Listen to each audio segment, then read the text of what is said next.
Hello and welcome. Today we're going to go ahead and take a look at the Mercy.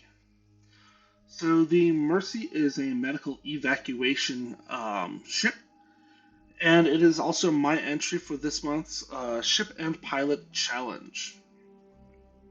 So if you have not watched my previous Ship and Pilot entry, uh, know that there is a subreddit called R Ship and Pilot, where they go ahead and they produce a magazine, which is really cool, by the way, about Starfield and the ships in them. Each month, they are going ahead and putting out a challenge for the shipbuilders to go ahead and do something. For the month of August, this is going to be the medical or hospital ship. So you need to go ahead and create something that is uh, either a white or gray with a red stripe, and it has to have at least two infirmaries, or um, what's it called, medical base. Whether that is the infirmary hab that is in the base game, or some sort of medical bay that is in one of the mods, or that you go ahead and you take an empty one by whatever or two by whatever hab, and you put a whole bunch of med bays or um, uh, medical beds in it. However you want to do it, your ship has to have at least two of them. Beyond that, there are no restrictions for this. You can do vanilla, merged, modded, whatever you want to do. If you wish to go ahead and enter this challenge, you need to go ahead and post to the R Ship and Pilot subreddit with the title Medical Ship Challenge, and your entry has to be in before August 25th. As long as you do that, then your ship can enter into the magazine. And one of the other really cool things about this particular magazine is not only is it available digitally, but there is also a mod that you can include that will bring that magazine in game.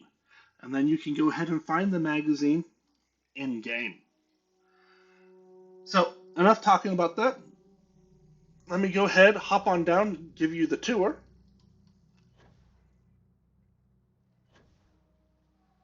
And then we will go ahead and show you how it's built. So this particular ship I decided would be for anybody to be able to fly. There are no restrictions for piloting. There are no restrictions for starship design. You can build this as an early game ship, and it's designed for it to be a cheap ship to build, so that way they can be built en masse if needed for response to the emerging issues. All right, so entering in, you can see that we are immediately entering into a 2x1 infirmary. We've got two medical beds right here, and then we also have the docking bridge axis directly ahead of us. This means that when we're coming in, we do not have to worry about any ladders to be able to access the medical beds. Through this side, you can see this is our secondary med bay. We do only have the one door to get in and out of it, but that gives us our two medical bays and four beds total. Coming on over to this side, we find ourselves in a 2x1 all-in-one. This gives us a bathroom that is located on the same level as the medical bays, as well as four beds for the medical crew and a small galley, so that way we can go ahead and keep everyone fed if we have a longer journey. Additionally, right over here is where our ladder to go up is. This also means that we don't need to worry about any ladders being in the way as you're, say, moving these medical beds around or to get people on or off the ship. So what is up here? Well, I have a 2x2 cargo hold. This one is the Stroud. And I figured that this would be for carrying any humanitarian supplies or extra medical aid that is needed as it goes ahead and picks up survivors or responds to any crises. Off to the side over here, we have a second 2x1 all-in-one. This is for the crew, um, as well as any extra medical staff that are needed. Finally, right here, we have the door leading to the cockpit, right here. And that is the ship. Notice it is nice and small, designed specifically so it can land on even the smallest of landing pads.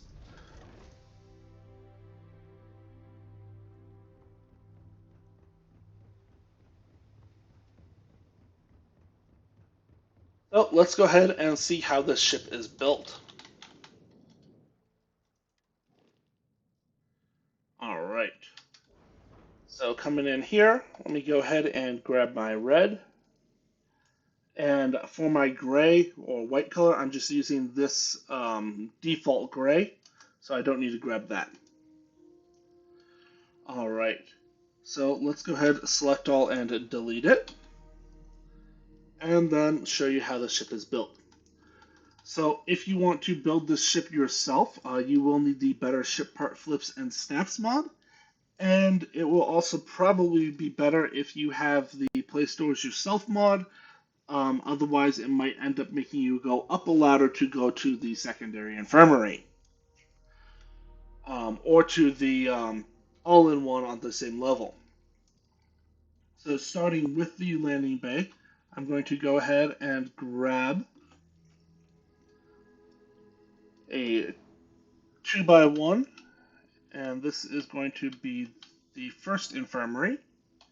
On the front of that, I'm going to go ahead and grab my docker, and then I'm going to copy the infirmary to over here, copy a 2x1 to over here, copy this up here, and then I'm going to come on over here and grab the 2x2. Okay, now that I have all that, it's time to pull the pieces off. And I'm going to change this one out for the all-in-one. This one was the B, and this one is going to be the all-in-one A. You probably need to double check to make sure that these have the bathroom and galley placed in the correct spot, because we don't want to lose the galley or the bathrooms because of where the doors are. Now, I'm going to come on over here, and I'm going to add my doors and my ladders. So I'm going to go ahead and put a door on each side of this, and move my infirmary here, my all-in-one here, this all-in-one here, and then I'm going to put my ladder right here. Then I'm going to come over here, I'm going to add my cockpit, and here I ended up using the Armstrong 20E just because it's the best one that you can get without Starship design. And I did do some experimenting around with other cockpits. I could swap this out for the Magellan C1X, placed in the same location, if you prefer that appearance instead. Um, but all of the other cockpits either are going to be, like, say, the Overseer or the Kontiki, where I've got the ladder going down, or it's going to be too long and I would need to add something else before I could go ahead and have the docker located like this. Alrighty, so next up, let's go ahead and add our grav drive and our reactor. So for my grav drive, I was able to get away with an R2000 and still maintain 27 light years jump range. Directly above that, I grabbed the 134mm toroidal. I said above. Thank you. So this is all located right here. On this side now, I'm going to come on over to my structural tab, and I'm going to scroll on down until I get to the Stroud nose cap B. And I'm going to put a pair of the nose caps on just like so. Next up, I'm going to go on over to my landing gear.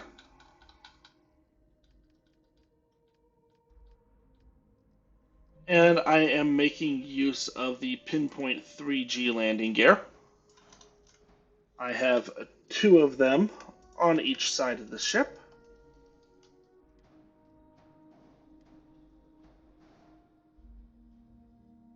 And then for my fuel tanks, I have a pair of the Ulysses M30s. One is mounted directly above the mid landing gear on each side. And then in front of them, I'm going to go ahead and put the structural piece. That is the Nova cowling, the 1L PF.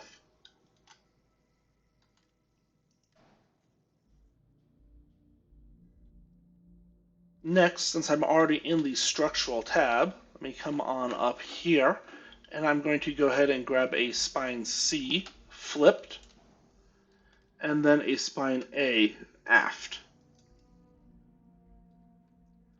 All right. Next up, I'm going to grab my engines.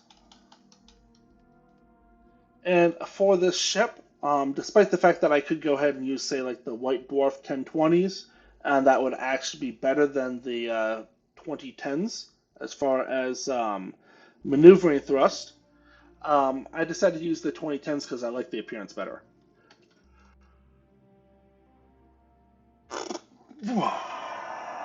Excuse me.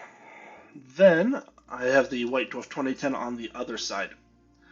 Now, you will note that at this point I am already below 100 mobility, and I don't have shield or cargo yet, or weapons. So this ship is suffering in the mobility department a little bit. Having different engines would fix that, but again, I'm using these more for appearance. All right.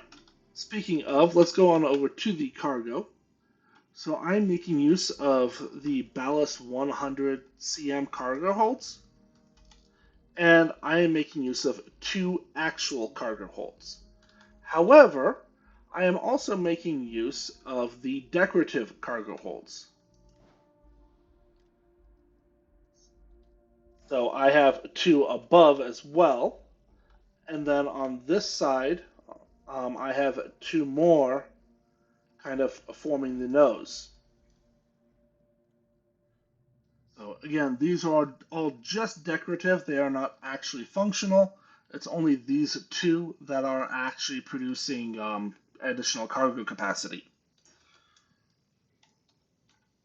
Next up, directly above the landing bay, is my shield. And for this, I am making use of the Deflector SG30. This is just the best shield that you can get without Starship design. And that means that all I have left now is the weapons. So despite it being a medical ship, with the existence of the Crimson Fleet, Spacers, and the Ecliptic going around, we do need some weapons on our ship. So we are just making use of 4 Disruptor 3300 electron beams.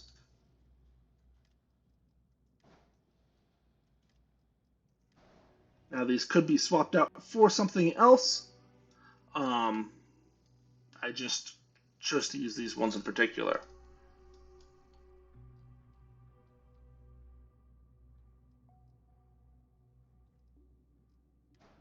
Ah, that's what I was missing. And I do need to go ahead and add the door over here to make sure that we can get into our all-in-one berth. There we go. Alright, so I do have an error. I need to assign my weapons. Aside from that, it's just painting the ship and we are good to go. So I'm going to go ahead and paint the whole ship with this gray color. And then I'm going to go ahead and take this line right here, basically just 6 pieces, and I'm going to paint all of these this red color.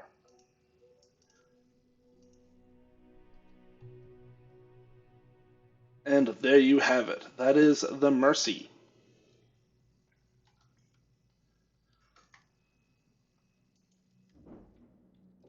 So, let's go ahead and give her a quick test drive. Do note that with a mobility of 50, I would not actually recommend this ship for playing on extreme difficulty. Um, However, we'll give it a test drive and see how well it actually works in practice.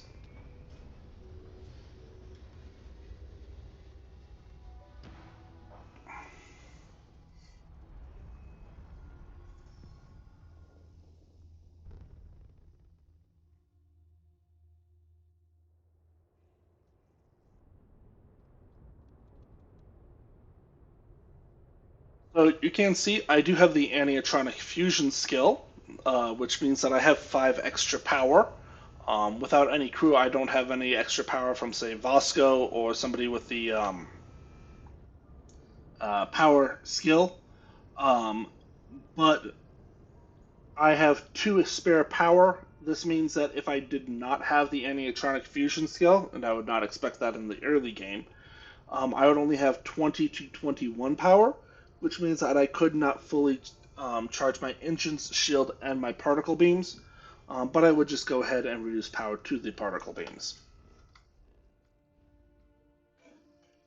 Now for traveling, let's count on out to our favorite place in Serpentis.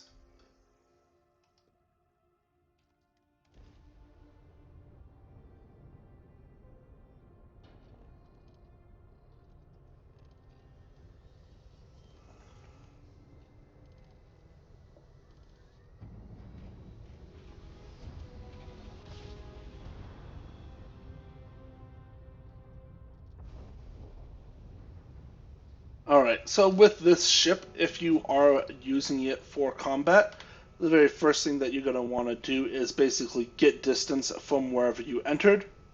Um, so that way, when somebody comes in, they will be at a distance from you. Okay, you notice that they immediately started boosting after me, so I'm going to boost away as fast as I can until I can get them about 3,500. And then I want to move to about 150-ish, and then I can start shooting.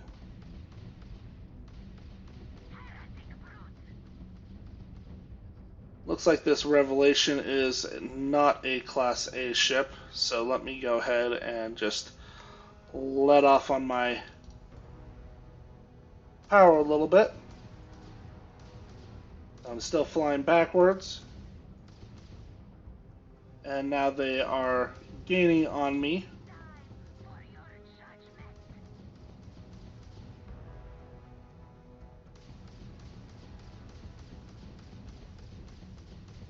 And you can see about 4,200 meters is when I can start touching them. And I don't really want to let them get closer than about 3,500 for the Veyroon ships. Spacers and Ecliptic, you can afford to get a little bit closer because they generally aren't running particle beams.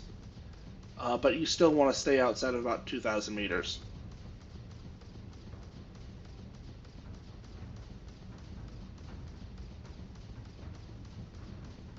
So since I haven't taken any damage from them, I'm assuming this particular ship doesn't have particle beams.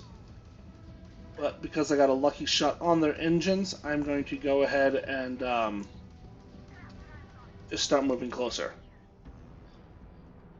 And there you go. That's how you can run this ship in combat, even on extreme difficulty. And we'll go ahead and see what happens if you hit some hostile activity.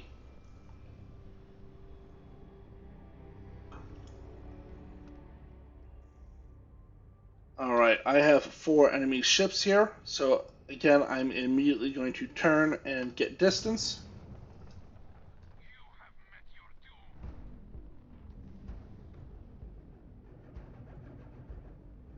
Alright, and then I have a Dirge 3,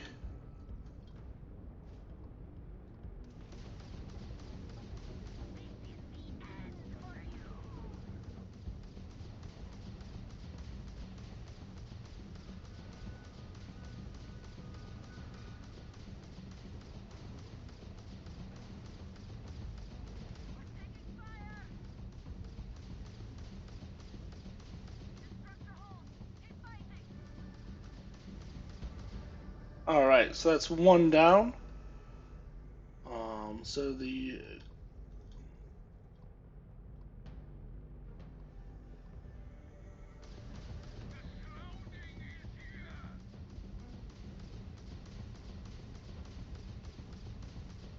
slowed down to 144, so that way they can catch up slowly. And then again, just using my superior range to be able to hit them while they can't hit me. Doing anything else, and the ship is not survivable enough to take a hit.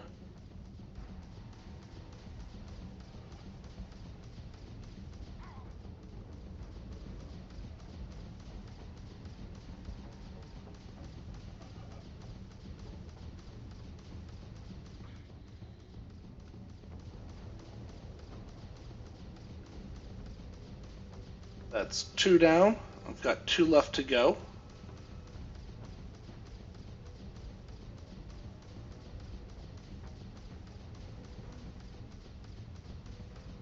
And I'm now going to go ahead and get closer to them. Mostly because this is just a normal dirge and not a dirge 2 or 3.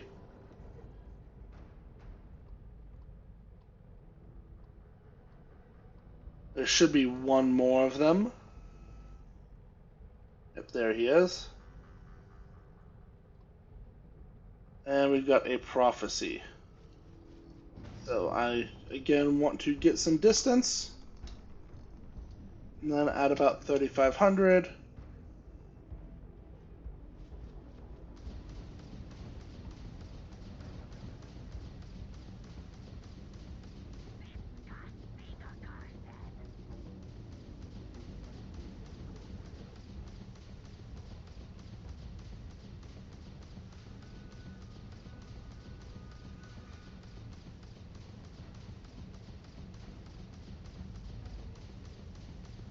And now I can go ahead and slow down a little bit to make sure that I don't leave his range too fast.